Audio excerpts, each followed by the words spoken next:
Lo harus cari dia. Siapa? Anak gue.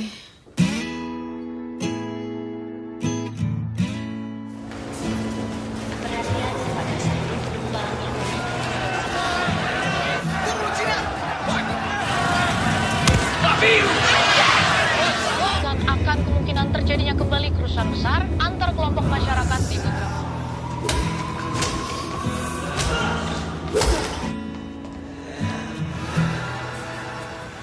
Aku sudah cari anak kakakku di banyak sekolah di Jakarta Timur dan ini sekolah terakhir. Duri yang tempat anak-anak buangan itu, nggak bahaya gitu ngajar di sana? Tidak tahu kalau bapak ini Cina.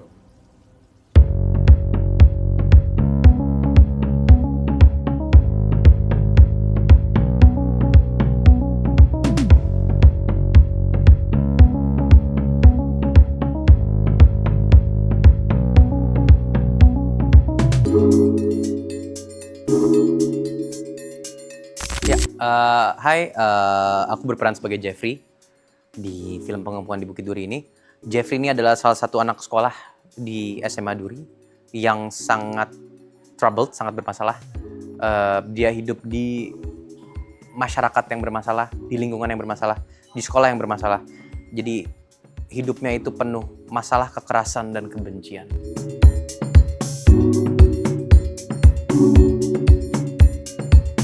Aku sering memainkan film anak sekolah, terutama SMA, betul. Mungkin yang membedakan peran aku di sini dengan peran-peranku sebelumnya di film-film sekolah adalah seringkali potongan-potongan slice of life dari kehidupan si anak sekolah tersebut itu zaman dulu di proyek-proyek sebelumnya tentang kehidupan anak sekolah yang kita lihat sebagai wajar gitu. Ini akan aku bicarakan lagi kewajaran tersebut, tapi contoh ada satu film yang mengangkat sisi romansnya, ada satu film yang mengangkat sisi hahinya gitu, menonjol ke satu-satu. Tapi dikit sekali mungkin terjadi satu sebelumnya, di mana meng-highlight kekerasan tersebut gitu loh. Dan menurut aku kekerasan itu satu hal yang sangat-sangat fragile, sangat-sangat rawan, dan tapi ada sekali di anak-anak sekolah gitu. Dan meng-highlight kekerasan, kebencian dan kehancuran tersebut itu adalah titik penting, titik beratnya di film Pengepungan di Bukit Duri itu. Dan menurut aku ketika kita menitik beratkan kekerasan, violence, dan kebencian dalam anak sekolah itu yang membuat ini sangat spesial gitu. Karena ini adalah extreme case di mana seorang anak sekolah yang mungkin belum cukup dewasa mengetahui dan hanya mengerti artinya kekerasan, kebencian, dan ego dan pride, sehingga ekstrim tersebut yang dikerjakan oleh Jeffrey gitu. Dan ini yang membuat menurut aku sangat spesial dari yang lainnya. Karena apa? Ini sangat-sangat ada nyata gitu loh, dan ada di mana-mana.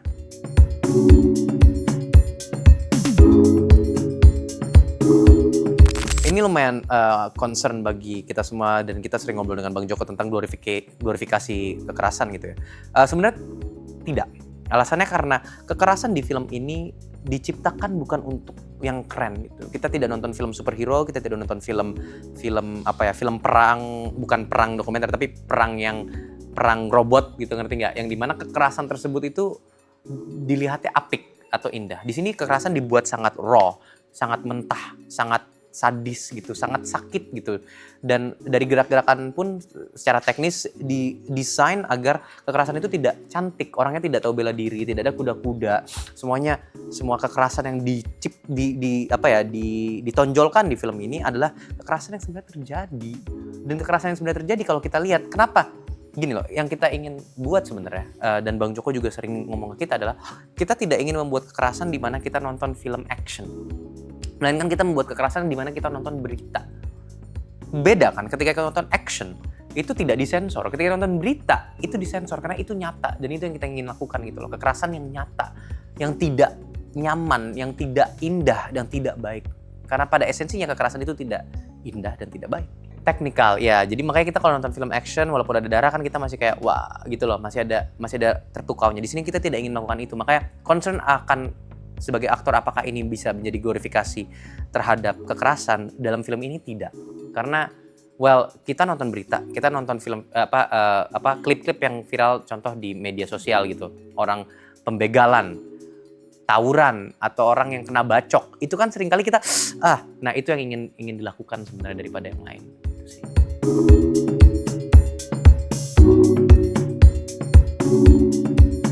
Dengan seluruh hati aku akan bilang ini pengalaman yang sangat-sangat indah gitu. Pertama, approach yang kita lakukan terhadap segala karakter dan skrip itu sangat scientific bahkan. Kita kayak belajar, bukan hanya membuat, ya kita juga belajar. Kita belajar soal psikologi manusia, kita belajar soal politik, kita belajar soal sejarah Indonesia sebelum kita bisa approach. Dan itu tanda kutip di-encourage, diharuskan.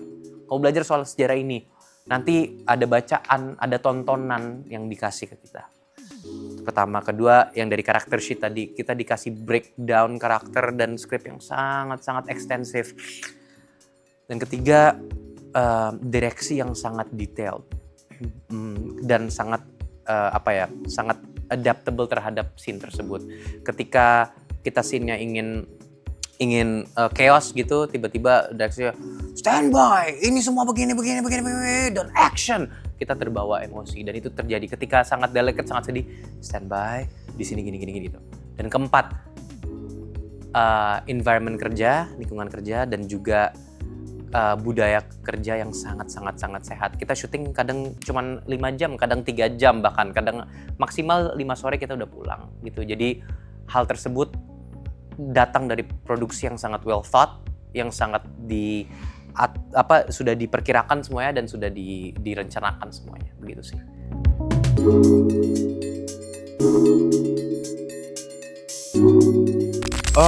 Mungkin aku mencari kalau ini spektrum emosi manusia gitu ya.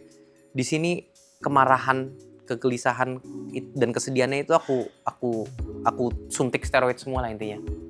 Di titik dimana Jeffrey ini aku selalu melihat sebagai orang yang udah di titik dimana dia nggak bisa balik lagi, tapi untuk lanjut pun dia ragu gitu. Dia lanjut, dia tahu dia sudah tidak menjadi manusia yang wajar, tapi kalau dia balik pun dia akan menjadi pengecut, jadi dia nggak tahu harus ngapain. Dan kegelisahan di situ ketika point of no return dan keputusasaan, kegelap mataan. Ya, jadi dua itu, keputusasaan dan kegelap mataan itu yang selalu aku coba. Aduh, kira-kira gimana ya? Aku baca teori-teori psikologi, aku baca filsafat kehidupan manusia, dan tentunya ya mencoba merasakan diri sendiri sedikit. Oke, kira-kira kurang lebih seperti itu. Itu sih eksplorasi. Jadi banyak empiris tapi juga banyak yang merasakan rasa-rasa aja.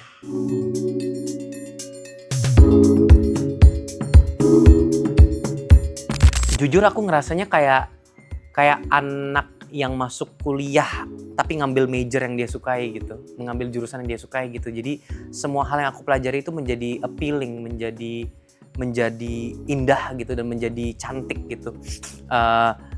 Teori-teori psikologi aku, kebetulan aku juga ada latar psikologinya dan filsafatnya juga, tapi mempelajari lebih dalam itu tuh membuat aku sangat kayak, aduh seru banget. Aku pulang tuh setiap kali kita reading atau apa, aku pulang baca-baca, oke, ada nggak riset tentang violence, korelasi violence dengan kemarahan? Ada nggak riset korelasi violence dari putusnya temen gitu, contoh-contoh gitu. Itu banyak yang aku harus pelajari dan itu menurut aku sangat proses yang sangat indah, karena setelah itu aku jadi kayak ya aku lebih pinter deh sekarang gitu daripada, dan itu aku bersyukur gitu.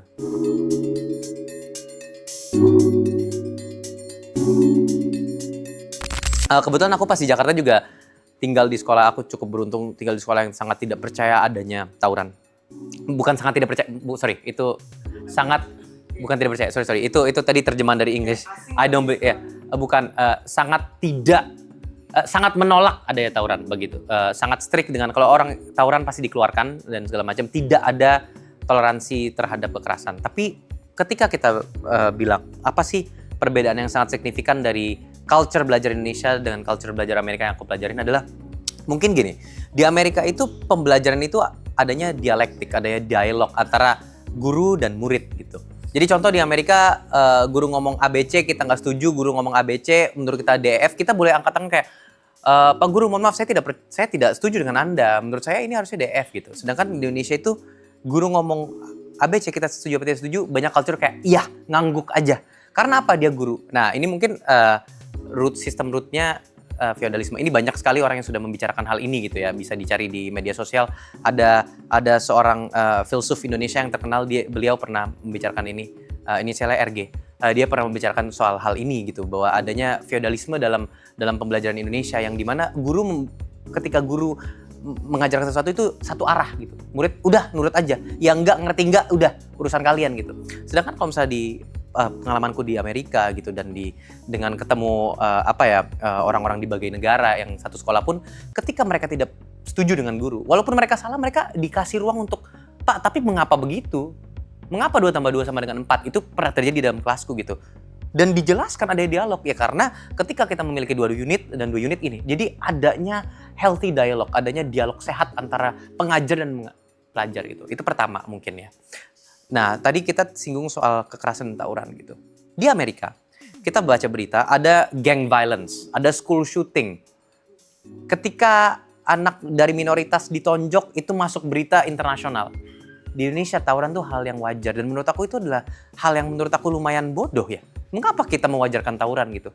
Satu hal lagi yang menurut aku kurang wajar adalah nggak apa-apa laki-laki bandel kekerasan, nggak apa-apa. Menurut aku tidak, itu bodoh sekali gitu loh menurut aku. Kenapa kita mewajarkan laki-laki itu untuk violent, untuk kekerasan gitu? Menurut aku laki-laki nggak apa-apa ya ikut tawuran, nggak apa-apa bandel berantem. Itu tidak, itu adalah kebandelan yang tidak baik gitu loh. Kita hidup di society yang dimana, ya ini beda ya dengan, ini perbedaan, kita ngomongin perbedaan gitu ya. Di luar kita bilang, takut pergaulan luar. Karena apa? Oh, karena di sana orang, contoh ya, tidur bareng atau pergaulan bebas gitu. Itu bandel. Tapi di sana juga mengecam ketika laki-laki menonjok orang. Sedangkan di Indonesia, ketika kita, mohon maaf ya, seorang wanita tidur atau seorang wanita jalan-jalan dengan seseorang laki gitu, itu dikecam. Sedangkan ketika laki-laki gebukin orang sampai orang babak belur, ya udah nggak apa-apa, dia bandel laki-laki. Mohon maaf, tapi yang satu menyakiti orang secara fisik gitu. Dan perbedaan ini menurut aku sangat bahaya, karena berarti kita bisa melihat bahwa society kita di Indonesia itu masih mewajarkan adanya violence gitu. Adanya kekerasan itu ya udah masih hal yang wajar. Kekerasan masih menjadi jawaban hal yang wajar, dan menurutku hal itu tidak boleh dilazimkan lagi gitu loh. Apa tujuan kita dan itu mungkin perbedaan yang sangat. Di Amerika aku ngerasa ketika ada kekerasan itu bukan hanya masuk berita, bukan hanya disomasi, bukan hanya di penjara, pasti juga dikeluarin dari sekolah gitu. Sedangkan di sini ya orang kan pasti ada yang bilang, lah tapi kan di Amerika ada school shooting, ada gang violence gitu. Tapi kan masuk berita. Orang heboh. Di Indonesia ketika tawuran, ada tawuran ini. Besoknya tiba-tiba ada berita baru gitu loh. Maaf, orang-orang yang ikut tawuran pun juga tidak dipertanggungjawabkan gitu. Orang tuanya pun juga tidak diminta tanggung jawabnya gitu. Ini secara lanjut ya, bukannya tidak, aku yakin pasti diminta tanggung jawabnya. Tapi secara society kita harus lebih responsif terhadap adanya violence gitu sih.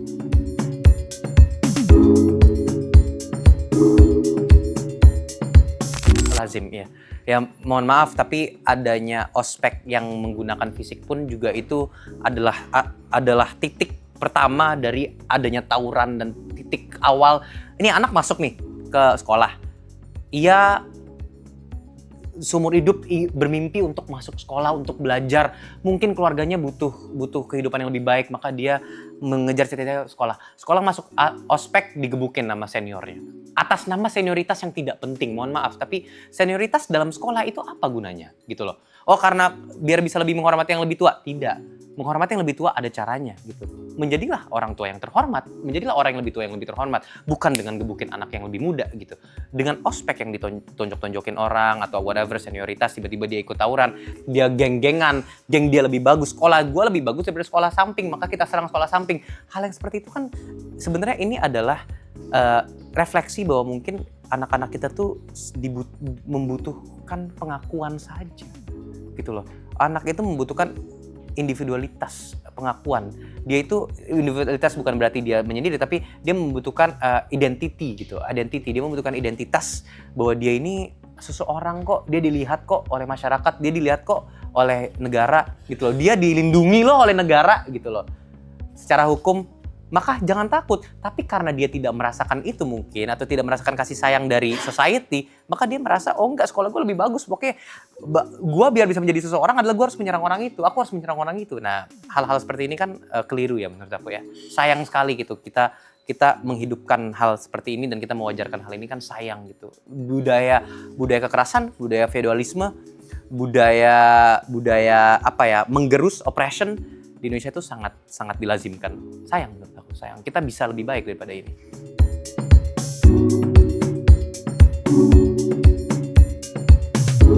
Ya, a bit of both ya. Ada di skrip juga kata-kata kasar secara gamblang ditulis di skrip. Pertama, alasannya karena emang pertama udah ada sensornya kan. Ini maturity warningnya juga ada, mature content.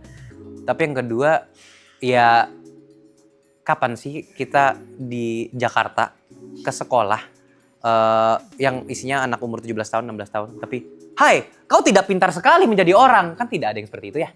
Atau kayak, hai, keliru sekali, jenaka sekali kau. Kan tidak. Tapi pasti menggunakan kata-kata kasar, kata-kata yang tidak wajar digunakan secara professional setting ataupun environmental setting. Cuman itu adanya gitu loh.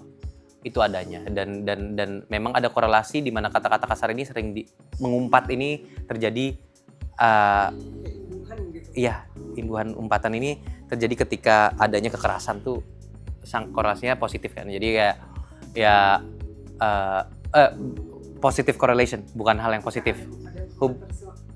Kesinambungan ya antara dua itu. Jadi memang kita ingin portray itu, kita ingin menunjukkan ini, ya ini loh realnya memang gini. Kamu ngilu kan ngeliat anak-anak umur 16-17 ngomong kata-kata gitu, ngilu kan, nggak enak kan dengernya kan, kamu pasti dimarahin kan sama orang tua kamu kan. Lah ya udah, itu aja kamu nggak enak lihatnya, apalagi anak-anak itu seperti di trailer tiba-tiba megang parang berdarah-darah. Emang kau mau gitu anak-anak kau pulang berdarah-darah gitu loh. Dan hal ini kan ya memang ingin ditunjukkan seadanya gitu, tidak dipercantik, tidak diperindah gitu sih.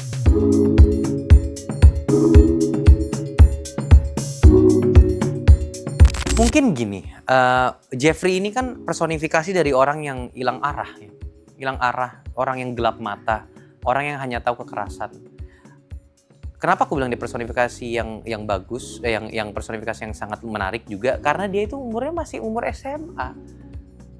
Mungkin belum terbentuk tadi di brain anatomy-nya pun juga masih ada kesempatan untuk berkembang. Dia pun juga di umur yang masih bisa nambah tinggi loh gitu loh, dalam artian anak SMA kan masih bisa nambah tinggi. Proses berkembangnya aja belum tuntas. Tapi yang dia lihat dari sekitarnya itu udah snappy decision aja gitu loh. Oh apa nih yang viral, udah kita ikutan viral. Oh lagi menghujat si A, oke kita ikut hujat si A. Mudah sangat reaktif. Reaktifnya pun juga bukan reaktif hal-hal yang positif gitu kadang. Ketika halnya membutuhkan kerja atau membutuhkan usaha, reaktifnya jadi lama gitu malahan. Melihat atas pun juga yang mengatur sistem pun juga dipertanyakan. Jeffrey ya, saya nggak bilang Indonesia sekarang, itu tergantung Anda, menurut Anda bagaimana. Tapi di dunia Jeffrey pun dia lihat sistemnya pun juga hancur. Pemerintahan di film ini pun juga tidak baik-baik saja. Society-nya pun juga tidak baik-baik saja. Jadi dia lihat ke sana pun hancur semua. Di pikiran dia, karena secara sejarahnya dia pun juga hancur juga.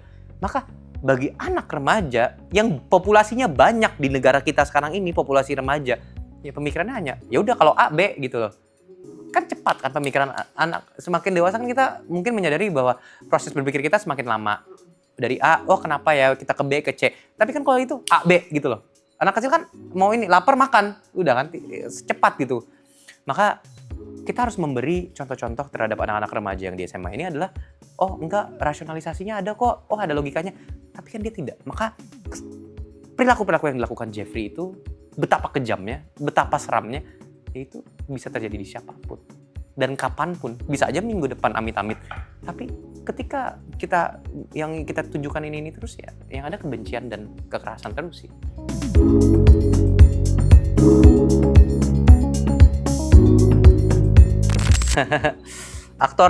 Sebagai aktor, menurut aku berusaha untuk terlibat terlibat gimana ngomongnya, terlibat dari project-project yang memberikan message lebih dalam gitu. Tapi gini, karya seni itu kan adalah sesuatu yang indah. Apapun bentuknya, seni itu indah. Dan ketika kita berseni, berkarya seni, itu pun sudah kita ada berdiskusi terhadap audiens gitu.